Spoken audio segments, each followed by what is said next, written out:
冒頭から矛盾したことを叫んでみたいと思います。カル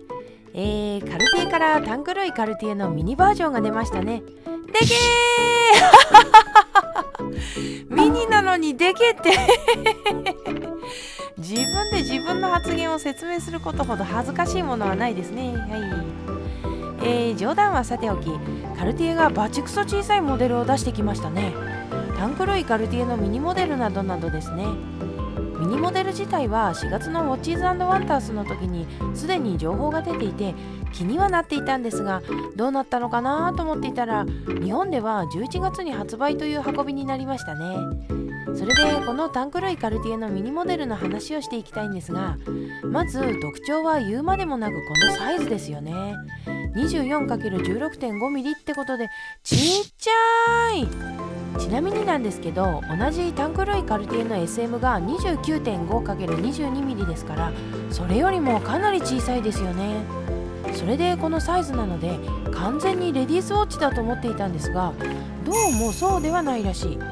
タンク類カルティエを紹介している記事をいくつか拝見したんですが、だいたいジェンダーレスっていう触れ込みなんですよね。男性の方もありらしいですよ。これが結構意外に感じたんですが、でもよくよく見てみるとありだなって思える部分もあるんですね。というわけでここからその辺の魅力について話してみたいと思いますが、まあなんといってもこのサイズ、縦も横もなんですけど小さい。ベルトの太さとケースの幅の差が抑えられているのと、腕につけた時のケースの面積が小さくなっているので、見た目的にも使い勝手的にもかなりブレスレットに近いですよね。これがまず一つの大きな特徴だと思います。さらに小さいがゆえに普通の時計よりも存在感がないわけじゃないですか。そうなってくると、例えば他のアクセサリーをつけた時にコーディネートの邪魔になりづらいですね。特にいくつかアクセサリーをつける人にとってはうるさくなりづらいんじゃないかと。つまりより上品に身につけられるというメリットがあるわけですね。とは言ってみたものの、価格は120万円ですか。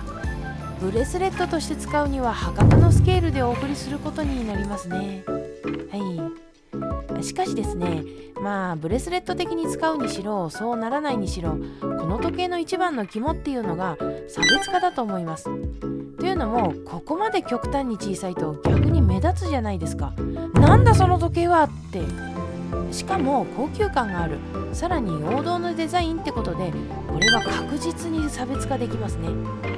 おしゃれの極意は他社との差別化ですから、今のラグスポ一辺倒の中ではバチクソ目を引きますから、これはもうおしゃれ上級者の時計だと思います。はい。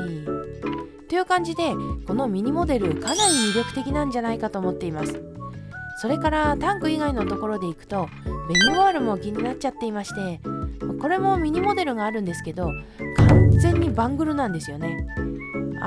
価格に関してはノーコメントでいきたいんですが、そのことは置いておいて、ベニュワールに関してはミニモデルの方がよりバングルっぽいデザインが生きていていいんじゃないかと思いましたね。はい。で、最後にちょっと一言なんですけど、今回のカルティエの時計を見てですね、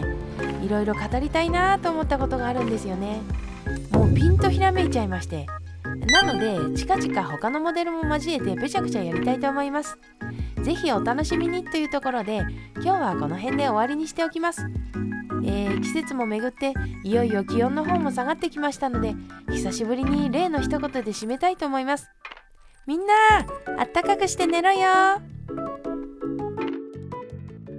いやー、ちょっとまだ喉の調子が悪くてかすれ気味なんですよね。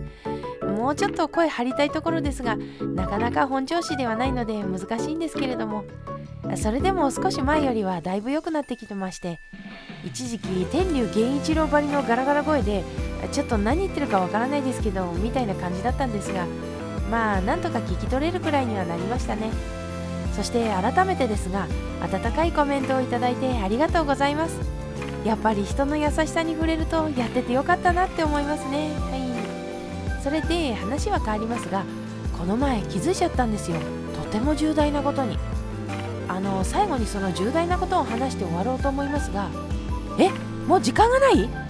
じゃあパッと簡潔に喋りますね。実はもうすぐ